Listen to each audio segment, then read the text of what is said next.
சிவகங்கை இடைக்காட்டூரில் பட்டியலினத்தவர்கள் மீது தாக்குதல் குறித்து எடப்பாடி பழனிசாமி திமுக அரசுக்கு கண்டனம் விடுத்திருக்கிறார். நாங்குநேரி இடைக்காட்டூர் சம்பவம் ஆகியவற்றை குறிப்பிட்டு இபிஎஸ் கண்டனம் தெரிவித்திருக்கிறார். இடைக்காட்டூரில் இருசக்கர வாகனங்களில் வந்த மர்ம நபர்கள் பட்டியலின மக்கள் மீது கொலைவரை தாக்குதல் நடத்தக்கூடிய காட்சிகள் வெளியாக இருந்த சூழலில் அதற்கு கண்டனம் தெரிவித்திருக்கிறார் எடப்பாடி பழனிசாமி.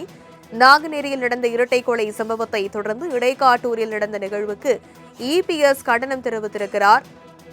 அண்மை செய்தியாக பார்த்து வருகிறோம்.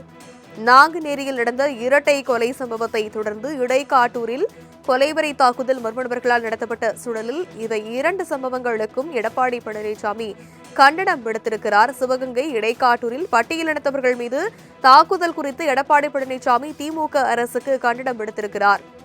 இடைக்காட்டூரில் இருசக்கர வாகனங்களில் வந்த மர்ம நபர்கள் பட்டியலின மக்கள் மீது கொலைவரி தாக்குதல் நடத்திய காட்சிகளானது வெளியாக இருக்கக்கூடிய சூழலில் அதனை குறிப்பிட்டு எதிர்க்கட்சித் தலைவர் எடப்பாடி பழனிசாமி கண்டனம் விடுத்திருக்கிறார். திமுக அரசுக்கு இந்த கண்டனத்தை அவர் விடுத்திருக்கிறார். சிவகங்கை இடைக்காட்டூரில் பட்டியலினத்தவர்கள் மீது தாக்குதல் குறித்து எடப்பாடி பழனிசாமி திமுக அரசுக்கு கண்டனம் விடுத்திருக்கிறார். நாங்குநேரி இடைக்காட்டூர் சம்பவம் ஆகியவற்றை குறிப்பிட்டு இபிஎஸ் கண்டனம் தெரிவித்திருக்கிறார். இடைக்காட்டூரில் இருசக்கர வாகனங்களில் வந்த மர்ம நபர்கள் பட்டியலின மக்கள் மீது கொலைவரை தாக்குதல் நடத்தக்கூடிய காட்சிகள் வெளியாக இருந்த சூழலில் அதற்கு கண்டனம் தெரிவித்திருக்கிறார் எடப்பாடி பழனிசாமி. நாங்குநேரியில் நடந்த இரட்டை கொலை சம்பவத்தை தொடர்ந்து இடைக்காட்டூரில் நடந்த நிகழ்வுக்கு இபிஎஸ் கண்டனம் தெரிவித்திருக்கிறார். அண்மை செய்தியாக பார்த்து வருகிறோம். நாங்குநேரியில் நடந்த இரட்டை கொலை சம்பவத்தை தொடர்ந்து இடைக்காட்டூரில் கொலைவரை தாக்குதல் மர்ம நபர்களால் நடத்தப்பட்ட சூழலில் இவை இரண்டு சம்பவங்களுக்கும் எடப்பாடி பழனிசாமி கண்டனம் விடுத்திருக்கிறார். சிவகங்கை இடைக்காட்டூரில் பட்டியலினத்தவர்கள் மீது தாக்குதல் குறித்து எடப்பாடி பழனிசாமி திமுக அரசுக்கு கண்டனம் விடுத்திருக்கிறார்.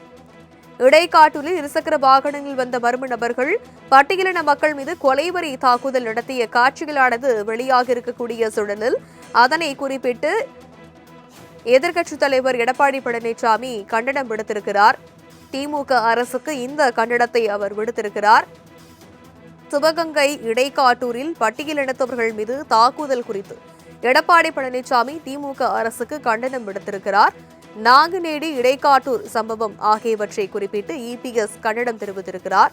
இடைக்காட்டூரில் இருசக்கர வாகனங்களில் வந்த மர்ம நபர்கள் பட்டியலின மக்கள் மீது கொலைவரை தாக்குதல் நடத்தக்கூடிய காட்சிகள் வெளியாக இருந்த சூழலில் அதற்கு கண்டனம் தெரிவித்திருக்கிறார் எடப்பாடி பழனிசாமி. நாங்குநேரியில் நடந்த இரட்டை கொலை சம்பவத்தை தொடர்ந்து இடைக்காட்டூரில் நடந்த நிகழ்வுக்கு இபிஎஸ் கண்டனம் தெரிவித்திருக்கிறார். அண்மை செய்தியாக பார்த்து வருகிறோம். நாங்குநேரியில் நடந்த இரட்டை கொலை சம்பவத்தை தொடர்ந்து இடைக்காட்டூரில் கொலைவரை தாக்குதல் மர்ம நபர்களால் நடத்தப்பட்ட சூழலில் இவை இரண்டு சம்பவங்களுக்கும் எடப்பாடி பழனிசாமி கண்டனம் விடுத்திருக்கிறார். சிவகங்கை இடைக்காட்டூரில் பட்டியலினத்தவர்கள் மீது தாக்குதல் குறித்து எடப்பாடி பழனிசாமி திமுக அரசுக்கு கண்டனம் விடுத்திருக்கிறார். இடைக்காட்டூரில் இருசக்கர வாகனங்களில் வந்த மர்ம நபர்கள் பட்டியலின மக்கள் மீது கொலைவரி தாக்குதல் நடத்திய காட்சிகளானது வெளியாக இருக்கக்கூடிய சூழலில் அதனை குறிப்பிட்டு எதிர்க்கட்சித் தலைவர் எடப்பாடி பழனிசாமி கண்டனம் விடுத்திருக்கிறார். திமுக அரசுக்கு இந்த கண்டனத்தை அவர் விடுத்திருக்கிறார்.